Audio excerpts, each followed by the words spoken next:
একটা জিনিস আমি খুব বেশি মনোযোগ দিয়ে খেয়াল করতেছি, সেটা হচ্ছে যেদিন থেকে খুনি হাসিনা দেশ থেকে পালিয়ে গেল সেদিন থেকেই ইন্ডিয়ার কিছু মিডিয়া এমনভাবে খবর প্রচার করতেছে বাংলাদেশকে নিয়ে খুব বাজেভাবে।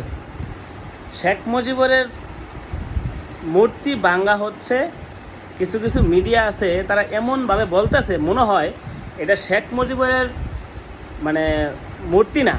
কিছু কিছু মিডিয়া যারা খবর পড়ে তাদের বাপের মূর্তি এমনভাবে সংখ্যালঘুভাবে কথা করতেছে যে আমাদের বাংলাদেশে নাকি সংখ্যালঘু লোকদের উপরে হামলা করা হচ্ছে, তারপর হচ্ছে জঙ্গি বলে অপপ্রচার চালানো হচ্ছে।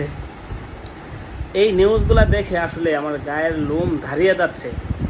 আমার কথা হচ্ছে এটাই, যারা এই নিউজগুলো দেখছেন, দেখার পরও যারা চুপ আছেন, তাদের প্রতি আমার আকুল আবেদন থাকবে এটাই, সময় থাকতে ইন্ডিয়ারে এমনভাবে শিক্ষা দিবেন আপনারা।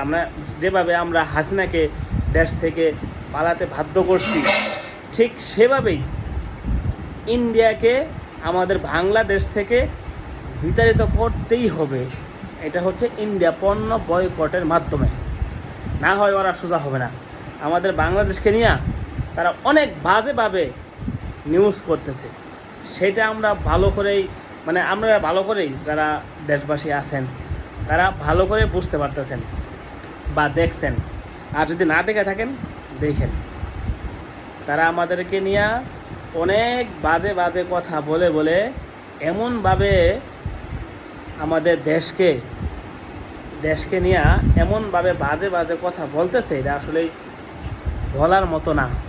তাই এখনও সময় আছে, যারা এখনও ইন্ডিয়ান পণ্য বয়কট করেন নাই তাদেরকে বলতেছি ইন্ডিয়ান পণ্য বয়কট করেন, যাতে ওরা এমনভাবে সোজা হয়ে যায়, আলিফের মতন সোজা হয়ে যায়, যাতে জীবনের তোরে বাংলাদেশকে নিয়ে কখনো বাজে মন্তব্য না করতে পারে।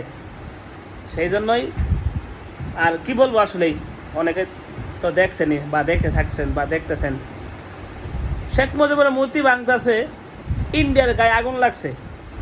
আমাদের দেশের একটা খুনি হাসিনার বাফের কারণে আজকে এত বড় অধপতন, তার মূর্তি আমরা ভাঙতেছি, মনে হয় যে ইন্ডিয়ার বাফের মূর্তি ভাঙতেছি আমরা। হ্যাঁ, এরকম বাপ করে তারা খবর পড়তেছে। দেখেন নাই, না দেখলে বুঝবেন, দেখবেন। তো এখনও সময় আছে, ইন্ডিয়ারে বাংলাদেশ থেকে জীবনের তোরে বিতাড়িত করতে হবে, ইনশাআল্লাহ।